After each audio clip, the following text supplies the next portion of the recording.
नमस्कार, आप देख रहे हैं ऑनलाइन न्यूज वाला। मैं हूं आपके साथ दीपक गुप्ता।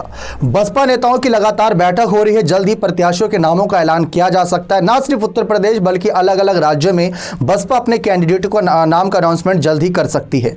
लेकिन फिलहाल नजरें बनी हुई है कि बहुजन समाज पार्टी जो लगातार मायावती को प्रधानमंत्री पद तक पहुंचाने के लिए मेहनत मशक्कत कर रही है, आखिर उनका मकसद क्या है, किस मकसद के तहत उस मुकाम तक मायावती को पहुंचाएंगे। जैसा कि आप जानते हैं कि अगर एनडीए और इंडिया का खेल बिगाड़ दिया मायावती ने और 40-50 सीटें भी निकाल ली तो हो सकता है कि वह किंग मेकर की स्थिति में आ जाए। उनके कहने से ही बाकी पार्टियां तय करें कि कौन प्रधानमंत्री पद का दावेदार बनेगा।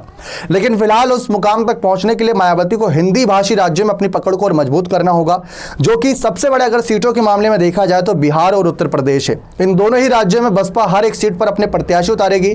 इस बात का ऐलान वो पहले ही कर चुके हैं। बसपा बिहार में अपने प्रत्याशी उतारेगी सभी सीटों पर। यह भी थोड़ा चौंकाने वाला फैसला रहा, लेकिन हाँ, अगर वहां पर भी खेल कर गए तो यह बड़ी कामयाबी होगी। कहा यह जा रहा है कि इन 120 सीटों के सहारे बसपा खेल बदल सकती है या तो दूसरी पार्टियों को घुटने टेकने के लिए मजबूर कर सकती है। जैसा कि आप जानते हैं कि एक तरफ इंडिया अलायंस है, जिसमें अगर हम देखें तो बड़े से बड़े चेहरे जुड़े हुए हैं। तेजस्वी, राहुल, अखिलेश सब एक साथ एक मंच पर नजर आए थे।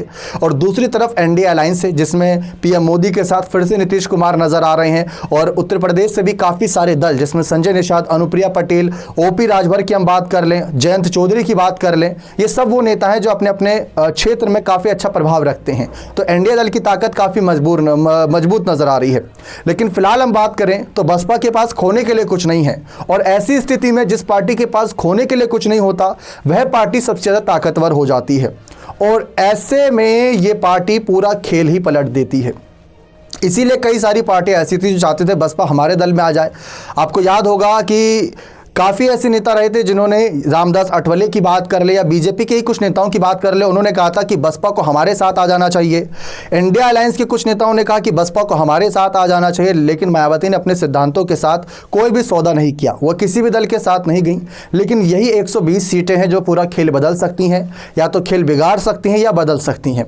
मायावती को अगर प्रधानमंत्री पद तक पहुंचाना है तो इन सीटों पर बसपा को खासी मेहनत करनी होगी, जिसके दम से बहुजन समाज पार्टी उत्तर प्रदेश और बिहार के रास्ते से होते हुए दिल्ली की सत्ता तक पहुंच सके। क्या आपको लगता है ये संभव हो पाएगा या नहीं? अपने कमेंट सेक्शन में अवश्य दीजिएगा। बहुत बहुत धन्यवाद।